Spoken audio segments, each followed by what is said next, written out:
اللہ آسمانوں اور زمین کا نور ہے، اس کے نور کی مثال ایسی ہے کہ گویا ایک تاپ ہے جس میں ایک چراغ ہے، اور چراغ ایک قندیل میں ہے، اور قندیل ایسی صاف شفاف ہے کہ گویا موتی کا سا چمکتا ہوا تارا ہے۔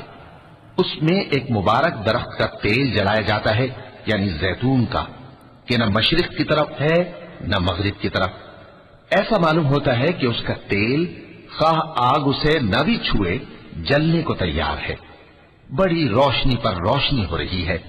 اللہ اپنے نور سے جس کو چاہتا ہے سیدھی راہ دکھاتا ہے، اور اللہ جو مثالیں بیان فرماتا ہے تو لوگوں کے سمجھانے کے لیے، اور اللہ ہر چیز سے واقف ہے۔